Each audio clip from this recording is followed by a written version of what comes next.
Good morning everybody.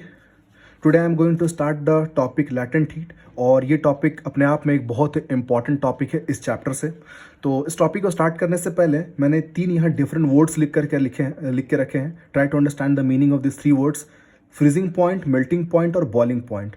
तो I know you know the definition of all the things, but one the thing that I would like to discuss, that the freezing point and the boiling point of any substance is same. तो here I have just written one I have just drawn one number line, और इस number line में मैंने यहाँ पे water का freezing point और boiling point लिख करके रखा है, ठीक है। और आप देख सकते हो कि यहाँ मैंने 0 डिग्री लिखा है। तो वाटर का जो फ्रीजिंग पॉइंट है वो 0 डिग्री है और मेल्टिंग पॉइंट भी 0 डिग्री है। ऐसा क्यों? क्योंकि अगर आप 0 डिग्री से नीचे आना स्टार्ट हो गए तो वाटर फ्रीज करना स्टार्ट होगा, और 0 डिग्री से ऊपर आओगे तो वाटर जो है वो मेल्ट करना स्टार्ट होगा। तो 0 डिग्री जो है वाटर के लिए फ्रीजिंग पॉइंट भी है और मेल्टिंग पॉइंट भी है।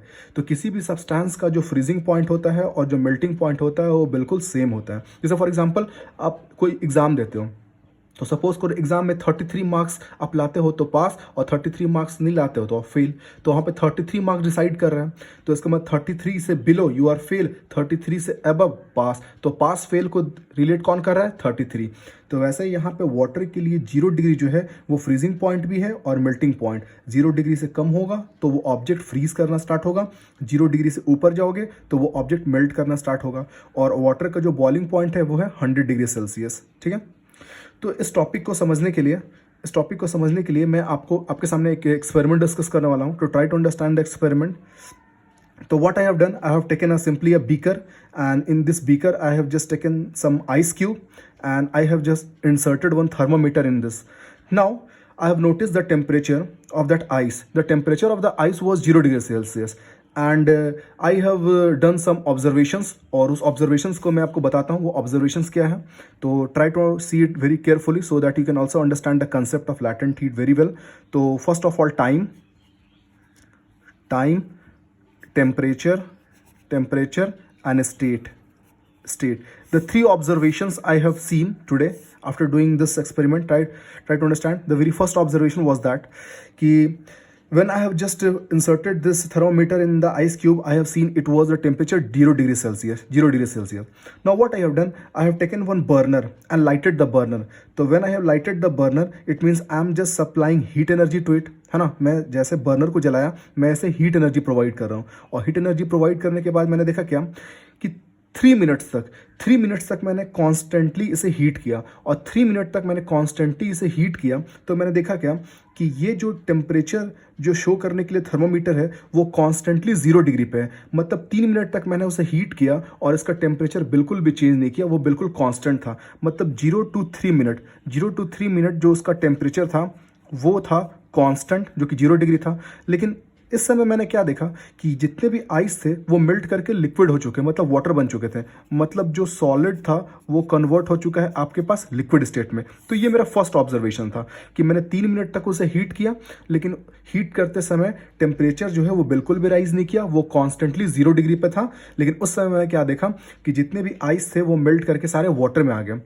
सेकेंड ऑब्जर्वेशन मैंने क्या देखा, जब मैं 3 मिनट से जब उसे आगे हीट करना स्टार्ट किया, मतलब वो जब सारा वाटर में कन्वर्ट हो चुका है, तो 3 मिनट से 7 मिनट तक मैंने देखा कि उसका टेम्परेचर जो है वो लगातार इंक्रीज कर रहा है। 0 डिग्री से 2 degree, 5 degree, 7 degree, 10 degree, 20 degree, 50 degree, ऐसे करते करते करते मैंने देखा कि 3 मिनट टू 7 मिनट मैंने देखा कि उसका जो टेम्परेचर है वो बिल्कुल चेंज कर रहा है। और उस समय उसका जो स्टेट था वो बिल्कुल लिक्विड था, लिक्विड, कोई भी चेंज नहीं आया उसके स्टेट में। थर्ड ऑब्जर्वेशन मैंने क्या देखा कि जब उसका टेम्परेचर जब 100 डिग्री पे पहुंच चुका है, 7 मिनट तक जब मैंने उसे हीट किया तो उसका टेम्परेचर पहुंच चुका है 100 डिग्री। अब उसके बाद जब 7 मिनट से मैंने ऊपर 7 मिनट से मोर मैंने जब उसे हीट किया, तब मैंने देखा क्या कि फिर से उसका जो टेम्परेचर है वो 100 डिग्री पे आके कांस्टेंट वहाँ पे रुक जाता है, वो बिल्कुल भी चेंज नहीं करता है। तो टेम्परेचर फिर से कांस्टेंट हो जाता है। लेकिन मैंने देखा क्या कि उस समय जो लिक्विड जो था वो कन्वर्ट हो रहा है आपका गैस स्टेट में। तो ये 3 ऑब्जर्वेशंस मैंने देखे इस एक्सपेरिमेंट को करते समय। इन तीनों ऑब्जर्वेशंस में जो सेकंड ऑब्जर्वेशंस हैं ये तो मुझे बिल्कुल नॉर्मल लगा। क्यों? क्योंकि अगर आप किसी भी सब्सटेंस को अगर आप हीट प्रोवाइड करोगे तो ऑब्वियस सी बात है उसका टेम्परेचर इंक्रीज करेगा। तो 3 to 7 मिनट जब मैंने उसे हीट किया तो उस समय उसका टेम्परेचर चेंज किया, ये बिल्कुल सिंपल था, ऐसा होता है। लेकिन मुझे प्रॉब्लम कहाँ पे हुई? 0 to 3 मिनट और 7 मिनट से ज़्यादा। ये मुझे बहुत अजीब टाइप सा लगा। Try to understand why. क्योंकि अगर मैं जब उसे हीट कर रहा हूँ तो उसका टेम्परेचर इंक्रीज़ करना चाहिए था, लेकिन वो इंक्रीज़ नहीं कर रहा है, बिल्कुल भी इंक्रीज़ नहीं कर रहा है। और 7 मिनट के बाद भी अगर मैं उसे टेम्परेचर प्रोवाइड कर रहा हूँ, उसके बाद भी उसका टेम्परेचर इंक्रीज़ नहीं कर रहा है। अब सपोज़ करो कि अगर कोई इंसान अगर आपको स्टिक से मारे और आपको चोट भी ना लगे, ऐसा पॉसिबल है कभी? बिल्कुल पॉसिबल नहीं है। तो यहाँ पे आप समझो कि 0 to 3 मिनट तक जब मैंने उसे हीट किया तो वो सारा हीट गया गया कहाँ? क्योंकि टेम्परेचर तो इंक्रीज नहीं किया, तो there is no change in the temperature although we have provided the heat for the 3 minute, है ना। लेकिन उस समय मैंने क्या देखा कि उसका जो स्टेट है वो सॉलिड से लिक्विड में कन्वर्ट हो चुका है। और फिर यहाँ पे जब 7 मिनट से ज़्यादा मैंने उसे हीट किया तो लिक्विड से गैस में कन्वर्ट हो चुका। तो यहाँ पे एक चीज़ बहुत साफ सा एक चीज़ मेरे को दिखता है कि जब मैं उसे हीट प्रोवाइड किया स्टार्टिंग में 0 to 3 मिनट और 7 मिनट से मोर, तो उस समय जो हीट है वो कहीं ना कहीं जाके लॉस्ट हो गया, छुप गया हिडन फॉर्म में। तो लैटेंट का मतलब होता है हिडन, तो इसका मतलब जो हीट है वो हिडन फॉर्म में है। तो लैटेंट हीट का मतलब हो एक तरह से हिडन हीट, हिडन हीट। और मैं हिडन इसलिए बोल रहा हूँ क्योंकि यहाँ पे जो थर्मोमीटर है वो उसे डिटेक्ट नहीं कर पा रहा है, डिटेक्ट भी नहीं कर पा रहा है।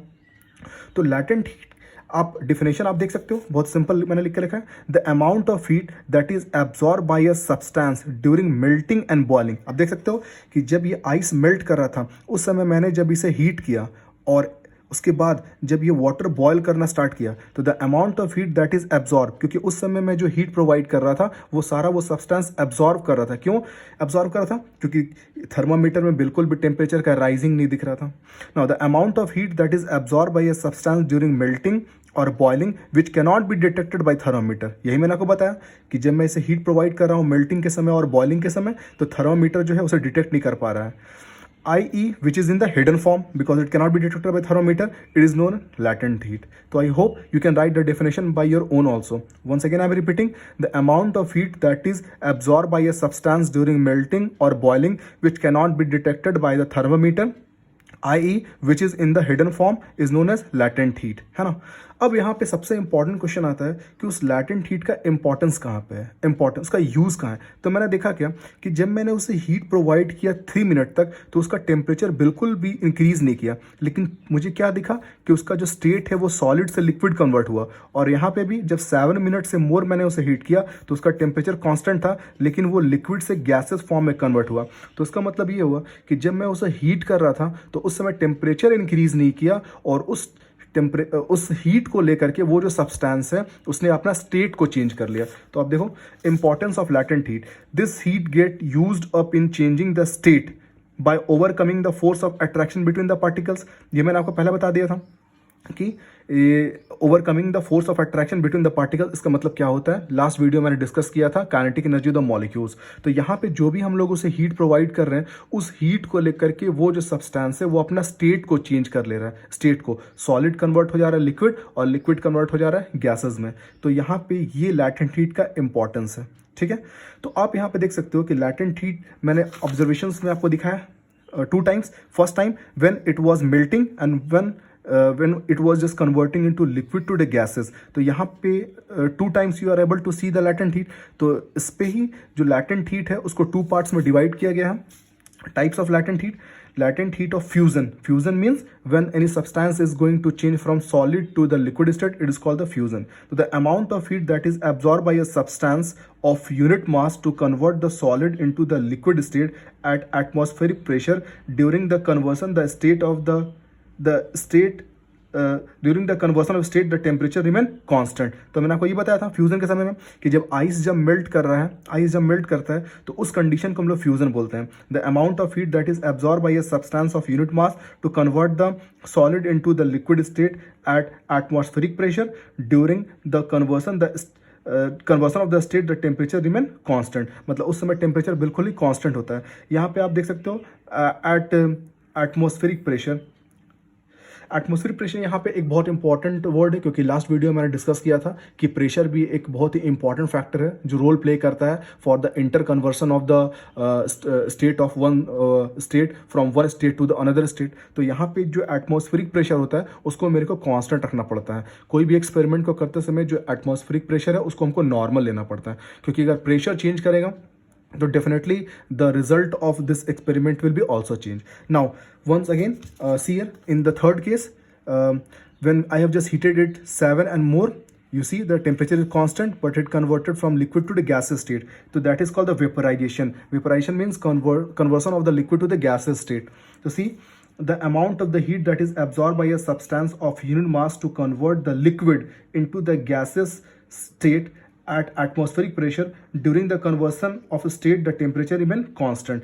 तो जब आप 100 डिग्री से ज़्यादा उसे बॉयल करते हो वाटर को, तो टेम्परेचर बिल्कुल 100 डिग्री दिखता है, लेकिन उस समय जो आप हीट प्रोवाइड करते हो वो सारा जो है वाटर जो है वो एब्जॉर्ब करते जाता है इन the form of latent heat. I hope latent heat का ये कंसेप्ट आपको समझ में आ गया होगा. ठीक है, तो one more thing is that when I have just graph also have drawn, try to understand the graph also. You can see that I told you in the observation table 0 to 3 minutes. So 0 to 3 minutes you will see that the temperature is remain same 0 degree. So in this time whatever the heat you have supplied, this heat is absorbed by the substance in the form of latent heat of fusion only, because during this only by the help of this heat the object has changed its state from the solid to the liquid state. Now after 3 minutes the temperature is increasing. You can see the temperature is increasing. 4 minute temperature become 10 degree, likewise increases, and after 7 minutes you can see the temperature has reaches the 100 degrees Celsius. But after that, if you are going to heat that liquid more than 7 minutes, you will see that the line is become straight, means the temperature is constant. So this heat is absorbed by the substance in the form of the latent heat of vaporization. So one question I would like to discuss right now, you can see. So in the book, take out the page number, wait.